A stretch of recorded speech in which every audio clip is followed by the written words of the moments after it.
Hi friends, ఈ వీడియోలో spam వెబ్సైట్ని ఎలా ఫైండ్ అవుట్ చేయాలి, లేకపోతే వైరస్ ఉన్న వెబ్సైట్స్ని ఎలా ఫైండ్ అవుట్ చేసుకోవాలి ఈ వీడియోలో ఎక్స్ప్లెయిన్ చేస్తాను. నార్మల్గా మనం ఏదైనా ఒక వెబ్సైట్ని ఓపెన్ చేసినప్పుడు అందులో మీ డీటెయిల్స్ ఎంటర్ చేయమని కనపడుతూ ఉంటుంది. కొన్ని సైట్స్లో అయితే మీ క్రెడిట్ కార్డ్ ఇన్ఫర్మేషన్ యాడ్ చేయమని కనబడుతూ ఉంటుంది. మనం ఒక్కోసారి యాడ్ చేయాల్సి వస్తుంది. ఫర్ ఎగ్జాంపుల్ చూసుకున్నట్టయితే మీకు హెల్త్కి సంబంధించిన ప్రోడక్ట్స్ చాలామంది సెండ్ చేస్తున్నారు. ఆ హెల్త్ ప్రోడక్ట్స్ సింగిల్ పేజ్ వెబ్సైట్స్లో ఉంటున్నాయి. సో మనం ఆ ప్రోడక్ట్ కొనాలి అంటే మన డీటెయిల్స్ అన్నీ కూడా ఎంటర్ చేసి ఆ ప్రోడక్ట్ని కొనాల్సి వస్తుంది. సో మీరు అలా ఎంటర్ చేసేటప్పుడు ఒకసారి ఆ సైటు స్పామ్ సైటా లేకపోతే వైరస్ సైటా అనేది మీరు ఒకసారి చూసుకొని మీరు మీ డీటెయిల్స్ ఎంటర్ చేసినట్టయితే ప్రాబ్లం లేకుండా ఉంటుంది. అలాగే కొన్ని స్పామ్ వెబ్సైట్స్ ఉంటాయి. అంటే వాళ్ళు ఏమీ అడగరు, జస్ట్ మీ ఈమెయిల్ ఐడి, ఫోన్ నెంబరు, అలాగే మీ డీటెయిల్స్ అడుగుతూ ఉంటారు. వాటిలో కూడా ఎంటర్ చేసినందుకు అప్పుడు ఎఫెక్ట్ కనపడిన తర్వాత మీ జీమెయిల్కి లాట్ ఆఫ్ స్పామ్ మెసేజెస్ వచ్చేస్తూ ఉంటాయి. సో మరి అలాంటి వెబ్సైట్ని ఎలా ఫైండ్ అవుట్ చేసుకోవాలి మనం? సో మీరు ఏదైనా వెబ్సైట్ చూసినప్పుడు అలాంటి డీటెయిల్స్ అడుగుతుంటే మీరు ఏం చేయాలి అంటే స్కామ్ అడ్వైజర్ scam-advisor.com అనే ఒక సైట్ ఉంది. ఆ సైట్లోకి వెళ్ళి మీకు ఎక్కడి నుంచి అయితే మీరు ఏ వెబ్సైట్ని అయితే కనుక్కోవాలనుకుంటున్నారో ఆ వెబ్సైట్ యూఆర్ఎల్ ఇక్కడ ఎంటర్ చేయండి. ఫర్ ఎగ్జాంపుల్ నేను యూట్యూబ్ని ఎంటర్ చేస్తున్నాను.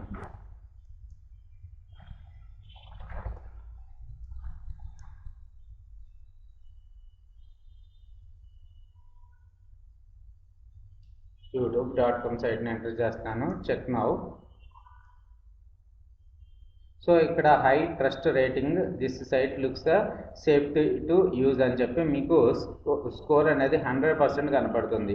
ఇక్కడ చూసినట్టయితే అసలు ఎవరు రిజిస్ట్రేషన్ చేశారు, ఎప్పుడు సైటు, అలాగే డొమైన్ ఏజ్ అంతా, ఇలాంటి ఇన్ఫర్మేషన్ కూడా మీకు ఇక్కడ కనపడుతూ ఉంటుంది. అంటే ఇక్కడ స్కోర్ను బట్టి ఇది 100% సేఫ్ అని మెన్షన్ చేశాడు కాబట్టి మనకి ఎటువంటి ప్రాబ్లము లేదు. అదే మీరు స్పామ్ వెబ్సైట్ ఇక్కడ చూడండి, రిస్క్ సైట్స్ అని కనపడుతుంది.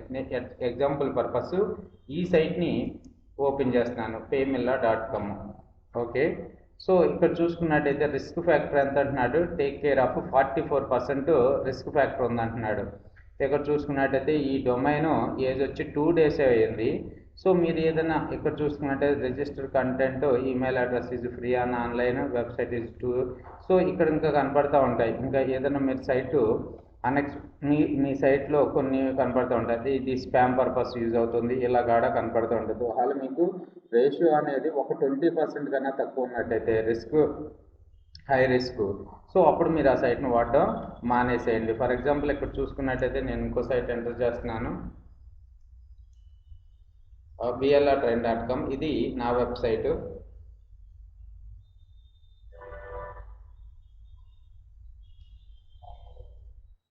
సో నాది యాక్చువల్గా ఇందులో ఏమి వేరే వేస్ట్ కంటెంట్ ఏమి ఉండదు. కానీ ఇక్కడ చూసుకున్నట్టయితే దీనికి రిస్క్ రేషియో 73 అంటున్నారు.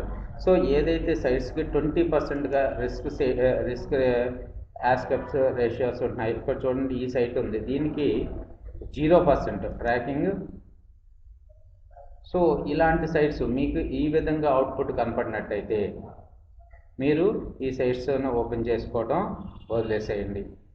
ఇక్కడ చూడండి, టేక్ కేర్ ఆఫ్ 29% అంటున్నాడు. సో ఇలాంటి సైట్స్ని మీరు ఓపెన్ చేయొద్దు. Thanks for watching this video. మీకు ఈ వీడియో నచ్చినట్టయితే లైక్ చేయండి, అలాగే మా ఛానల్ని సబ్స్క్రైబ్ చేసుకోవడం మాత్రం మర్చిపోకండి. అలాగే ఈ వీడియో మీకు నచ్చినట్టయితే మీ ఫ్రెండ్స్కి షేర్ చేయండి. Thanks for watching this video.